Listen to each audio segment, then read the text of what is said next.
política sempre foi, vamos dizer, uma necessidade, né, para que eu pudesse desconstruir e me colocar viva diante do racismo, né?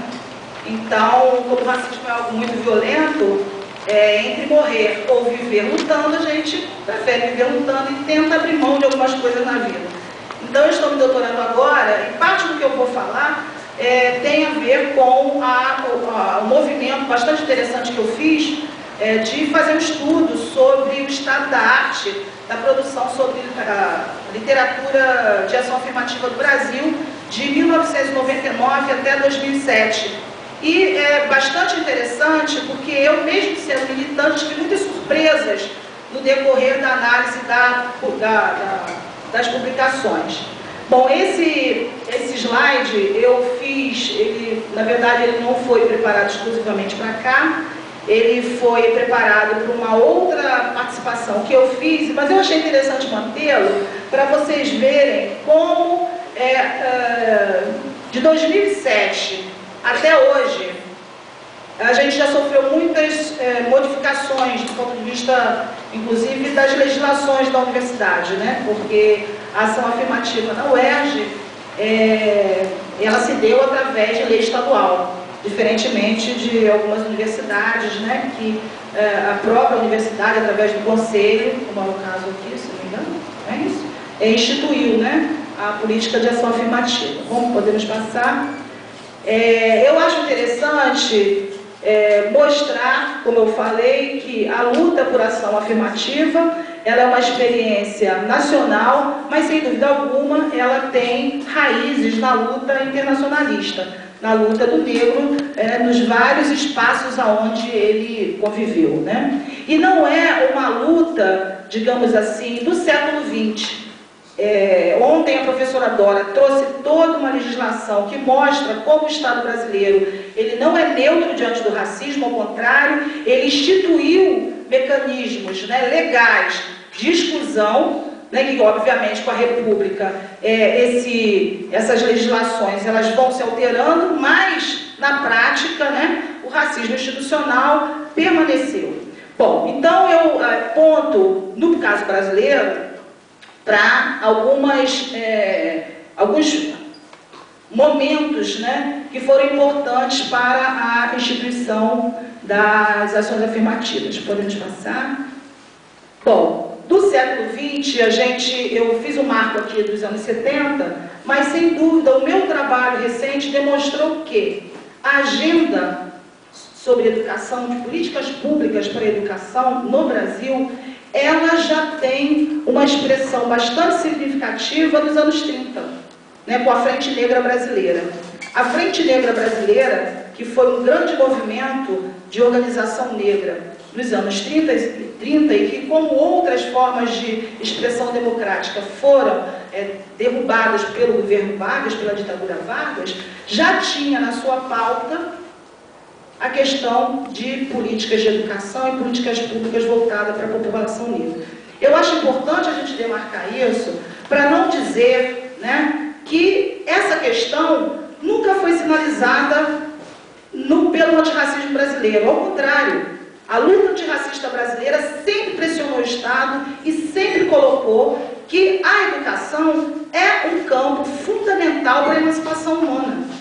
E né, que a Frente Negra Brasileira, nos anos 30, aponta. E é bem interessante que a Frente Negra, igualmente as colônias alemãs, igualmente as outras, vamos dizer assim, etnicidades, ela construiu escolas para a população negra, né, a partir de uma experiência bastante singular. Bom, então é importante demarcar que, enquanto sujeito político, enquanto sujeito coletivo, o movimento negro brasileiro vem apontando essa questão. Agora, anterior, a gente pode até colocar alguns abolicionistas que já traziam a educação como pauta de política pública e pressionando o Estado para sua implementação. Bom, mas aí eu citei os anos 70, né, como a emergência dos movimentos sociais contemporâneos na luta pela democratização do Brasil e, obviamente, o movimento negro, nesse momento histórico, vai trazer uma grande contribuição, que eu acho que para a academia foi fundamental, que é a discussão desconstrução do mito da democracia racial. Embora a Escola de São Paulo, através de Florestan Fernandes e outros, já vinham desmontando esse mito, efetivamente, quem vai colocar essa questão no cenário político, na cena pública, é o movimento negro, que juntamente com outros movimentos sociais na década de 70, irá desbancar o mito da democracia racial, que, de certo modo, do ponto de vista internacional, vai começar a pressionar o Estado brasileiro para a implementação de políticas antirracistas. Podemos passar? Bom, eu trouxe esse material porque... Só um pouquinho, Magali. Eu quero dizer assim, ó, eu gostaria que tu arrumasse aquela tua outra lâmina, porque assim, ó, antes de 78 o MNU é fundante colocar o Rio Grande do Sul, em 71 o Grupo Palmares, Oliveira Silveira apresenta o 20 de novembro como uma data eminentemente negra. Então, às vezes a gente fica fora, o Rio Grande do Sul às vezes fica fora, certeza, mas nós temos que estar. Eu sei que estão, foi uma falha mesmo. Oliveira Silveira, né? Com que certeza, faleceu. Isso, não, ele que instituiu o 20 de novembro, não se pode, o movimento negro de...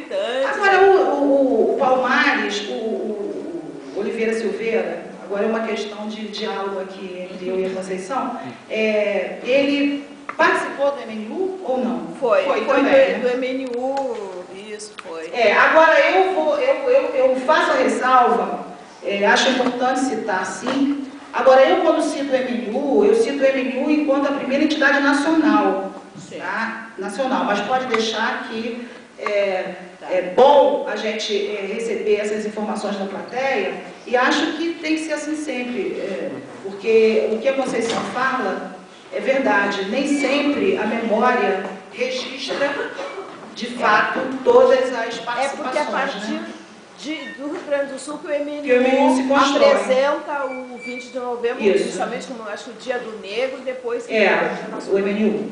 Obrigada. Bom, então, considerando as ponderações da Conceição, que pode deixar que esse documento foi feito em uma outra época, eu achei interessante a gente trazer esse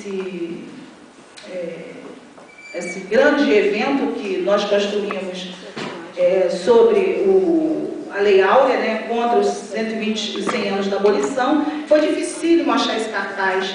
Eu não sei quem tem essa memória, mas para achar esse cartaz na internet foi dificílimo, né? Então, em 1988, o Movimento Negro Nacional construiu uma grande marcha, e esse foi o cartaz que todo o Brasil utilizou para poder se opor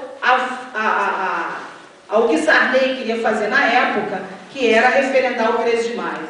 Né? Então, a gente desconstrói o 13 de maio e defende o 20 de novembro como data nacional de luta do povo negro, né? E que tem sido até hoje vamos dizer assim, o eixo, né, para as nossas conquistas. E, bom, então, esse aí foi o primeiro grande movimento, e depois eu vou fazer vou dar um pulo, dar um salto, tá? Pode passar? Que foi um outro grande movimento, que foi a Marcha Zumbi dos Palmares contra o racismo pela cidadania e a vida, em novembro de 95. Eu acho que esse evento, né, político construído em 1995 foi um dos primeiros marcos para a institucionalização da luta, ou pelo menos o reconhecimento do Estado brasileiro das demandas por políticas públicas. Então, a partir de 95, o então presidente Fernando Henrique Cardoso faz uma fala pública e reconhece que o Estado brasileiro nunca foi neutro, que o Estado brasileiro sempre reproduziu o racismo através de suas práticas, através de suas regras, enfim. Então, em 95, dessa grande marcha, porque tudo isso foi construído também, né, aí já há não sei se vocês veem, essa foto eu também achei na internet, ela tem várias representações, você tem uma bandeira, não sei se é PT,